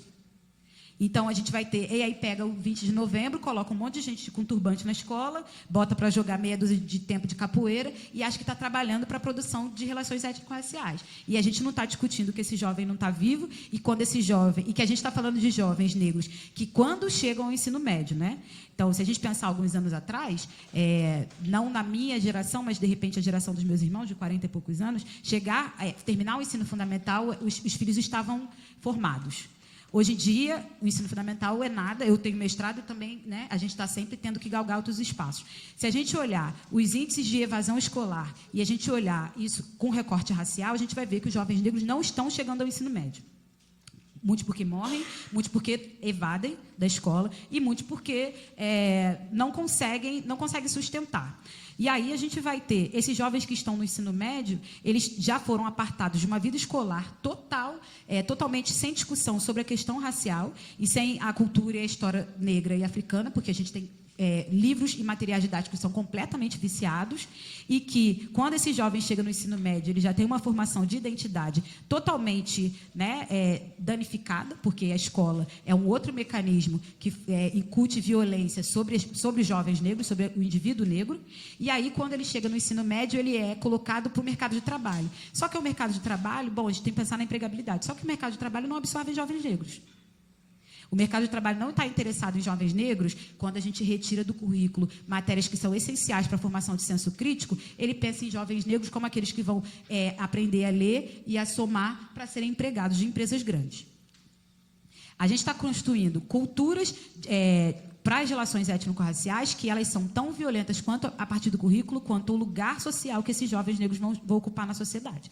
Então, a gente precisa urgentemente discutir tanto as questões raciais do ponto de vista curricular, de práticas pedagógicas, com políticas sérias que incluam os profissionais de educação, mas também a gente precisa entender que as questões raciais elas avançam e elas abarcam muito mais discussões que não são só as constituições curriculares, porque as relações raciais no nosso país vão delimitar se esses jovens hoje estarão vivos, se eles terminarão o ensino médio, se eles serão empregados e que tipo de currículo de educação esses jovens terão.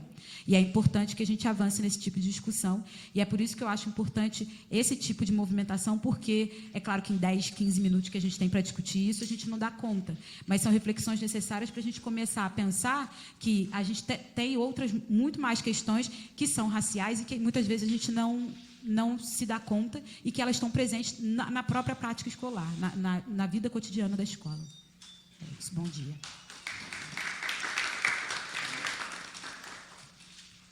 Dá licença, Dani, eu vou precisar me retirar também. Bem, Ângela, vai em paz. Muito obrigada pela participação, prazer em conhecê-la. Heloísa, acho que a gente tem travado o debate, né? Acho que essa fala é fundamental, inclusive no momento que a gente vive aqui, dentro da LERJ, a gente vem travando debates onde um poder público que nunca avançou na valorização da vida, né, no manter vivo um jovem de periferia, vem retrocedendo a passos largos, né? Para se ter ideia, aqui na casa a gente está tendo que enfrentar novamente um debate sobre racismo institucional, ou seja, um debate que, de alguma forma, o próprio Brasil avançou, né? A gente tem não só a 10.639, mas tem o Estatuto da Igualdade Racial, a gente já tem a previsão na própria Constituição sobre as relações, né, étnico-raciais no Brasil e o quanto elas precisam de políticas públicas específicas e totais. Eu acho que é fundamental a gente ter a sua fala hoje aqui na casa, é fundamental a gente ir a esse debate, ainda que com tempo reduzido, a gente, de alguma forma, refletir e voltar, né, a nossa reflexão, entender por que nós falamos disso, por que existe uma lei como a 10.639 e por que, mesmo com 13 anos da sua criação, ela ainda não foi regulamentada de fato, né? Ela ainda não se tornou real, palatável nas escolas públicas, na formação no currículo do jovem. Eu acho que, de passar um pouco desse panorama, né? Acho que o Luiz falou aqui também sobre a questão das escolas militarizadas, são debates que a gente tem travado aqui, o enfrentamento na casa, e parte dessas falas, ainda que breve, elas são fundamentais para a gente ter essa reflexão aqui dentro, né? Isso agora, de alguma forma, faz parte do que está sendo construído não só pela Comissão da Juventude, mas pela própria LERJ, né? Afinal, todas essas falas são gravadas, são veiculadas no canal da TV LERJ, são, de alguma forma, documentadas aqui na casa, e eu acho que é importante a gente retomar debates como esse do racismo institucional, já que hoje a gente vê parte do poder público retrocedendo a respeito disso. A gente teve votações aqui na casa muito simbólicas nas últimas 2 semanas sobre a questão da formação dos profissionais, né, um projeto de resolução na casa que visa a formação de todos os funcionários no que seria o racismo institucional, ou seja, não é a prática individualizada de 1 ou 2 funcionários da casa, mas a estrutura a qual isola, afasta e marginaliza a contribuição negra para a sociedade brasileira. Mas a gente também enfrentou o mesmo debate em um projeto que tratava sobre a saúde da população negra, porque a negação do racismo, inclusive em um sistema como o Sistema Único de Saúde, faz com que achem que não se deva ter um projeto que fale sobre a saúde da população negra, quando, historicamente, o adoecimento do nosso povo foi incentivado, foi alimentado pelas próprias políticas públicas do Estado, ou melhor, e muitas vezes a ausência delas. Então, são debates que a gente tem que quase retroceder aqui, mas é preciso a gente avançar, e espaços como esse são da onde a gente garante, né, a contribuição para o debate que a gente tem que travar na casa, em outras comissões, em outros espaços, em especial no plenário. E aí, havia falado que a Heloísa era a nossa última fala aqui, mas tem um outro convite que a gente tinha feito a partir de uma provocação no sentido propositivo, que recebemos numa mesa que fizemos na UERJ, sobre a questão da crise da educação. A gente recebeu lá uma professora do espanhol da UERJ, que veio trazer para nós o relato sobre os impactos da reforma curricular no ensino de línguas. Hoje a gente tem aqui a presença da professora Del Carmen, que é da Associação de Professores de Espanhol, e vai trazer um pouco também dessa temática para a gente, da reforma curricular, focado especificamente na fala dela no que tange o espanhol, mas certamente reflexões para a gente, né, da devastação dessa reforma curricular como um todo. Então, Del Carmen, fique à vontade, você dispõe de 10 minutos, eu vou avisar com 5 e com 2, mas concluo o raciocínio, né, como falei para todos, no tempo necessário. A placa é mais para orientar a fala, e a gente tem aqui um mínimo controle do tempo. Mas aí, então, fique à vontade, Del Carmen. Eu agradeço, inclusive... Está ligado? Está me ouvindo? Sim. Eu agradeço, então, o espaço. Eu estou aqui também com a professora Ângela Ferreira, que é da UERJ. Eu atuo na UF, né, sou professora pesquisadora lá, e lido com uma série de projetos que tocam a tudo aquilo que está sendo dito. E eu diria que, na verdade, a gente está vivendo... Eu venho falar do espanhol pela Associação de Professores de Espanhol do Estado do Rio de Janeiro. Mas não dá para falar só sobre a associação, porque a mesma situação do espanhol é a situação do francês, é a situação da sociologia, é a situação da história, ou de qualquer outra disciplina que se volte à questão crítica dentro do ensino, né? A Base Nacional Curricular Comum, que se impôs, né, na verdade, ela inicia com uma série de considerações a respeito da, vamos dizer assim, da enormidade de culturas que nós, como brasileiros, aqui temos, né? Foi retirado da base do texto todos esses movimentos de natureza que vêm da própria comunidade, eles foram retirados e são apenas mencionados como diversidade. Aqui a gente tem todo um conjunto que tange essa juventude, a juventude, não só essas juventudes, né? A questão do gênero, a questão da raça. Você falou da universidade, os alunos se formam sem conhecer nenhum teórico da cultura negra, né? E há muitos. Então, por que eu estou falando aqui do espanhol? Porque o espanhol, como disciplina na escola, ele sempre participou de uma, vamos dizer assim, de uma construção de currículo que tem como objetivo a cidadania. Então, são aulas, sobretudo, de leitura de mundo. A América como um todo, né? Ela lida com esses problemas, como a questão do negro, a questão dos indígenas. Ou seja, isso tudo é algo que atrapalha muito dentro da escola. E há todo um movimento maior pautado em cima da valorização da violência via mídia, da desvalorização da escola pública e dos seus profissionais, porque em nada que acontece, nenhum profissional da área é chamado a falar. A reforma do ensino médio está aí provando isso tudo, né? Na verdade, é um grande conjunto de mudanças que foram instituídas após o pós-golpe que só favorece o mercado. A gente não tem mais disciplinas nas escolas, a gente tem componentes curriculares, certo? Então, sai o espanhol, que consta na Constituição do Estado como uma língua obrigatória a ser ensinada, certo? Isso é desrespeitado, e, em compensação, o que entram são componentes curriculares, espanhol 2 tempos, francês 2 tempos, né?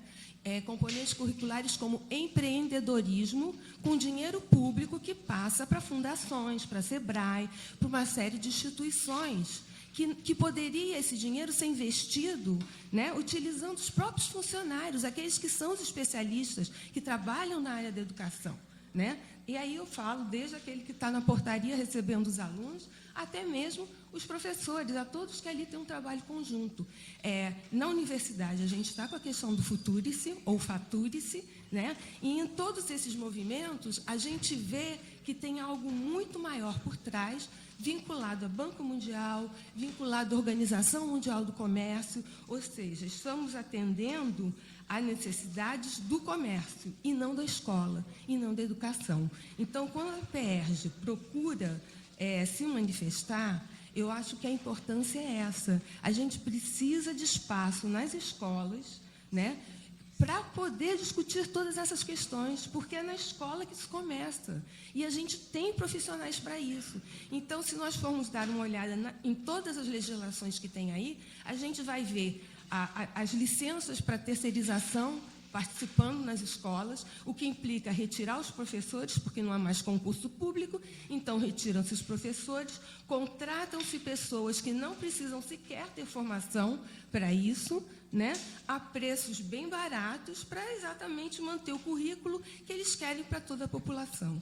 Então, essa distância vai ser sempre muito maior, tá? Eu estou aqui falando pela PERJ, mas eu repito, está havendo um movimento em torno da questão das línguas estrangeiras, mas deveria também se incluir aqui a história, né? A própria história, na Base Nacional Comum Curricular, foi um problema muito sério, porque ela foi mudada. Ela estava ali a partir de todas as culturas, ou seja, da América para a Europa. Isso foi um problema político muito sério, e mudou-se o currículo, tá? Então, assim, o que eu queria falar um pouco era isso, era essa importância de que a gente comece a pensar também essa juventude, o que ela está sendo, o que está sendo proposto e garantido a ela, dentro de um plano muito maior que está sendo traçado.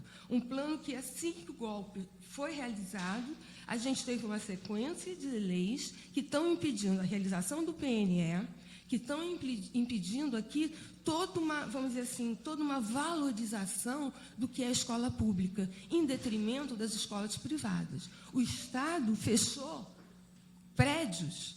Eu ouvi no rádio o senhor secretário dizendo, se não tiver onde colocar nas escolas, que ele fechou muitas, a gente coloca na iniciativa privada. Então, isso assim, é muito claro que esse é o grande problema. A gente fica dando voltas, vamos dizer assim, em problemas em separado, mas isso é um problema conjunto de todos nós. Onde está o espanhol, onde está a questão da saúde também, da educação, da nossa saúde, que a gente está ficando muito doente com essas situações, né? Então, só para resumir um pouco, na verdade é isso. Acho que o trabalho de vocês aqui é de muita importância. Agradeço esse espaço, até de conhecer esses colegas, porque eu acho que a gente tem que procurar algo que nos una muito mais em termos de luta de uma escola pública. Eu estou há 42 anos trabalhando no âmbito público, já passei por todos os níveis. Eu vejo agora as dissertações, as teses dos meus alunos. Gente, é uma coisa muito séria. É muito dinheiro público sendo jogado fora, que faria um imenso trabalho se ficasse na mão dos educadores, de pessoas que sabem lidar com a educação. Tá? Então, assim, é mais um desabafo, né? Mas eu torno a dizer, está na Constituição brasileira, perdão que eu estou com a boca seca,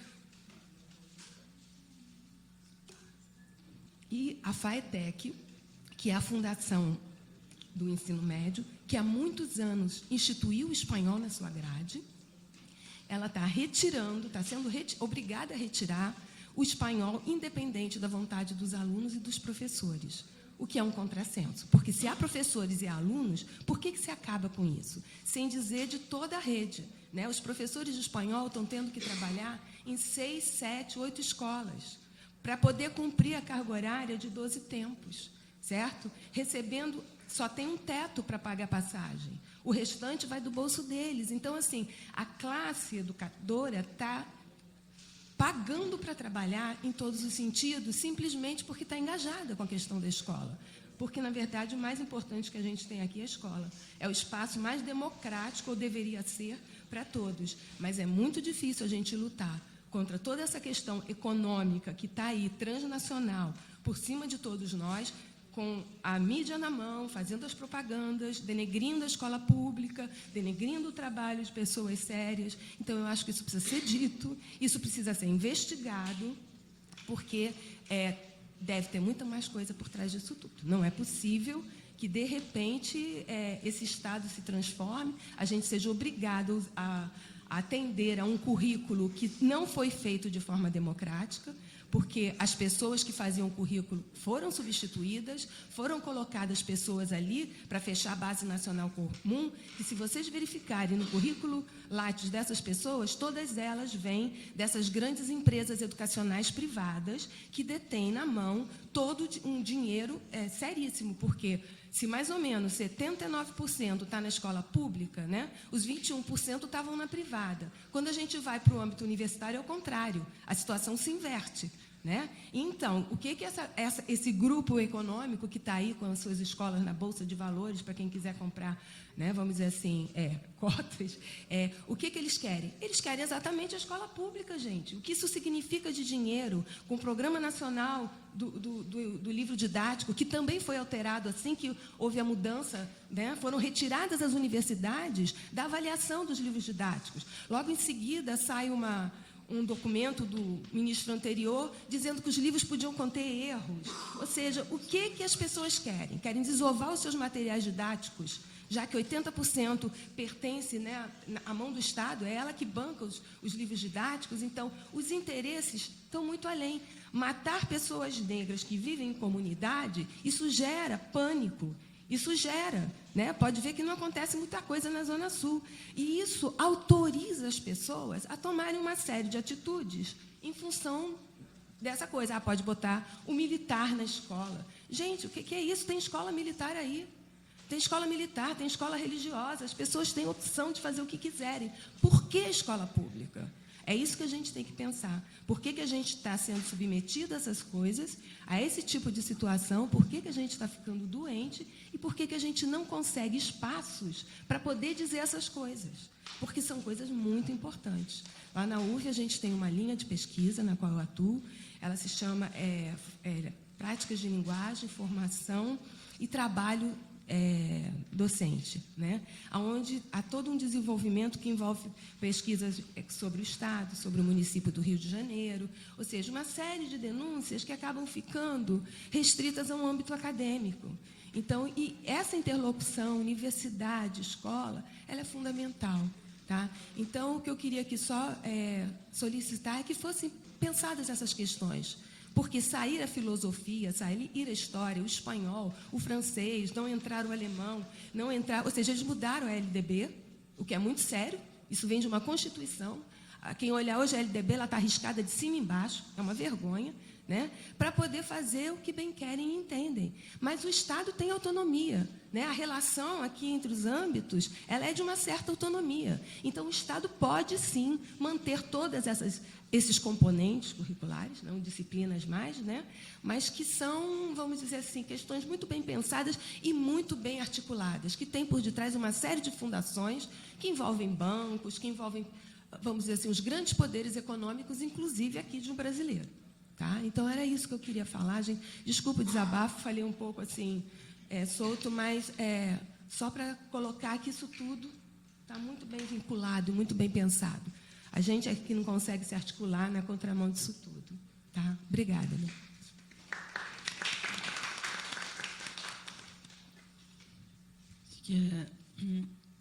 A gente fala, né, sobre educação, orçamento, militarização num cenário onde o poder público, e aqui no âmbito do Estado, né, falando da LERJ, vai no contrassenso a isso. A título de informe, há na Casa hoje em tramitação pelo menos 20 projetos de leis que autorizam o Poder Executivo a construir escolas militares. Então, o Luiz aqui inicialmente falou de Volta Redonda, dos bombeiros, que é do bairro do Açude, falou de uma outra na Baixada Fluminense também, de mais umas duas, mas, na verdade, a gente lida aqui com um contingente que é muito maior.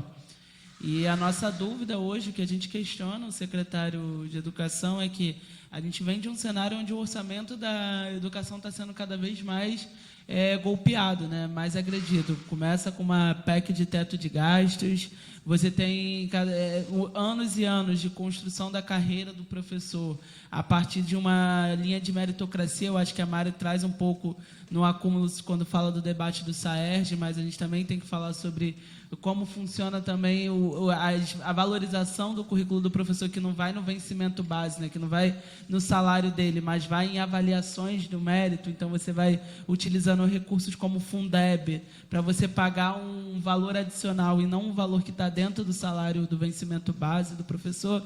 Eu acho que a gente já vem de um cenário de um desmonte onde o orçamento da educação, que deveria ser um orçamento rico, num cenário onde nós, trabalhadores do Estado, pagamos muitos impostos. Então, há de se pensar que, dentro de um orçamento que arrecada tanto a partir do nosso trabalho, que a educação fosse uma pasta que fosse plena, né? Mas a gente vê cada vez mais aqui e acolá um ataque ao orçamento, e, para nós, se avizinha mais esse, porque não nos colocaremos nunca contra a construção de novas escolas, mas fica a reflexão de um Estado que, nos últimos anos, fechou mais de 200 escolas, deixou de ofertar mais de 90 mil vagas, até que chegou no início desse ano de 2019, com uma crise de vagas que foi colocada em 20 mil jovens fora da sala de aula.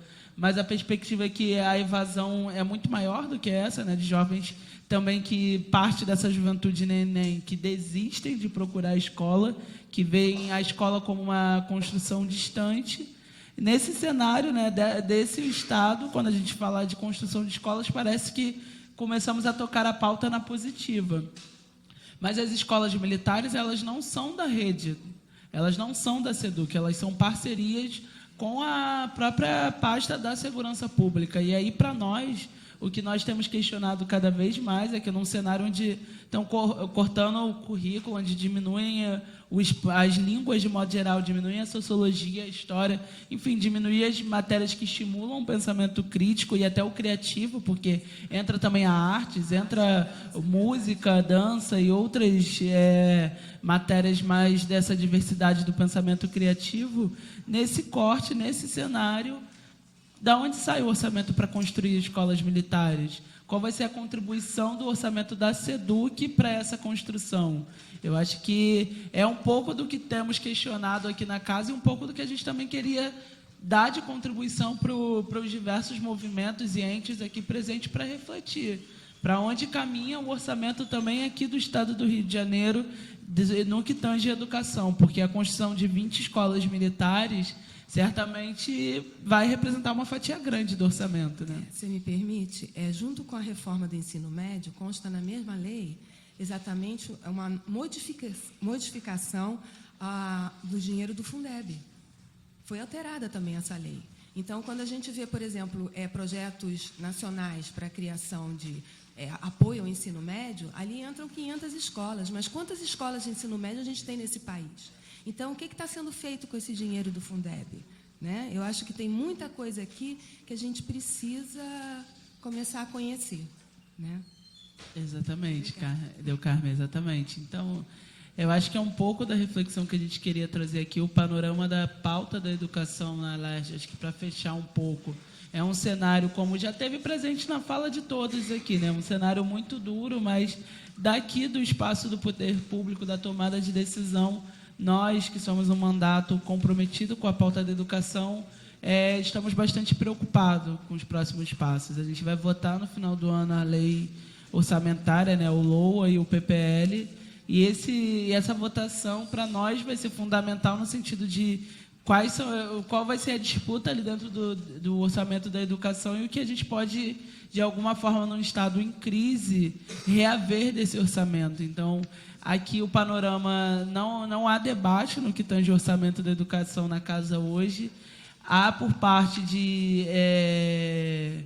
da construção aqui dos projetos, né, das agendas partidárias da casa, um desmonte e até um ataque. A gente lida aqui com uma realidade onde é pensado exame toxicológico para as universidades, é pensado a inclusão de batalhão da polícia, de contingente, né, deslocar um contingente da polícia para fazer patrulhamento dentro das universidades e não no entorno, ainda que não haja demanda anterior, né, os índices de criminalidades reportados dentro das universidades são ínfimos, muito, muito menor do que o entorno em si, mas a ideia de colocar polícia na universidade vem da ideia do controle, também do cerceamento, na melhor palavra de alguns deputados aqui da casa, porque a universidade pública se tornou uma cracolândia, um ponto de venda de drogas, um ponto de prostituição, um ponto de vadiagem. A universidade pública é o espaço da balbúrdia.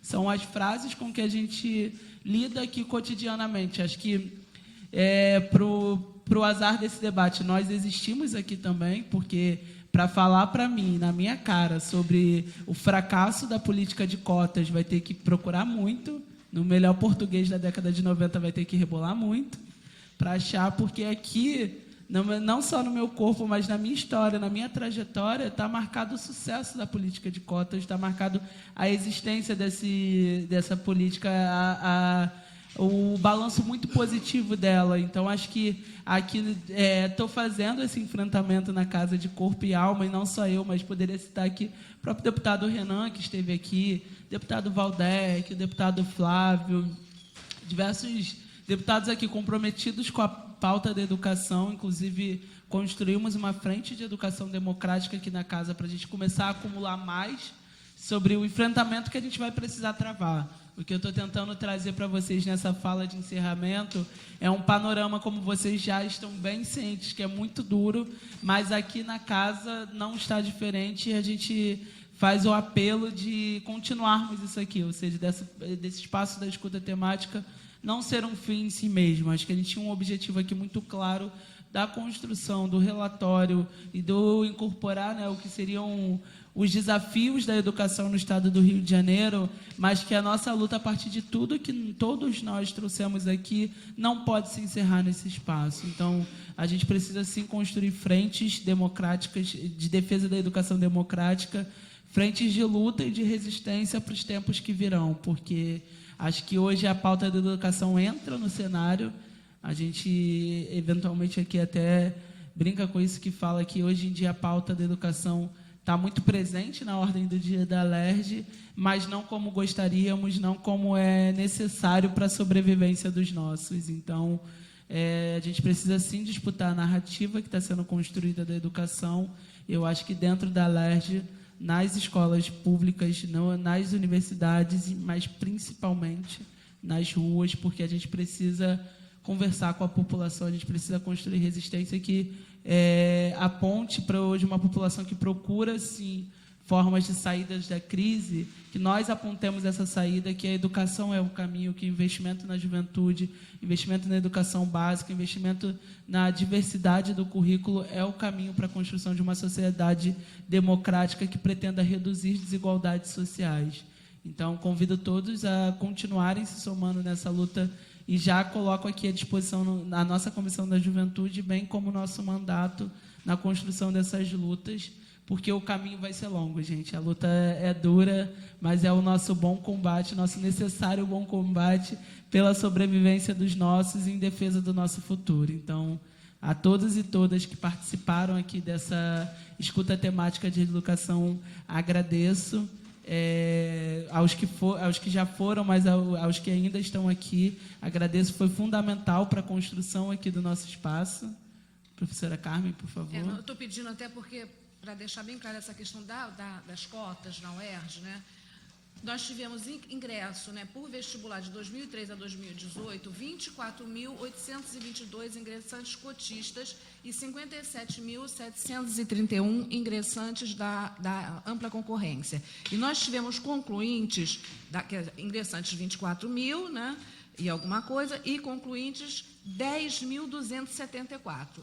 E na ampla concorrência, nós tivemos concluintes 20.665. Então, os dados da universidade demonstram que foi um sucesso, sim. Nós temos mais concluintes nas cotas do que na ampla concorrência, muito embora todas as dificuldades. É isso. Acho importante que isso fique com certeza. Gravado. E vou pedir, exatamente, Carmen, para passar para a nossa assessoria esses dados. Vai ser fundamental para a construção do nosso relatório ter isso condensado, mas assim, ainda mais pelo ente da própria universidade, ou seja, informações, a pesquisa que venha da própria universidade sobre o balanço da lei de cotas, porque isso está em disputa aqui, né? Isso segue em disputa aqui na casa. Então, gente, nada mais havendo a tratar, gostaria de agradecer a presença de todos e todas e dar por encerrada a 8ª reunião ordinária da Comissão Especial da Juventude. Segue o baile.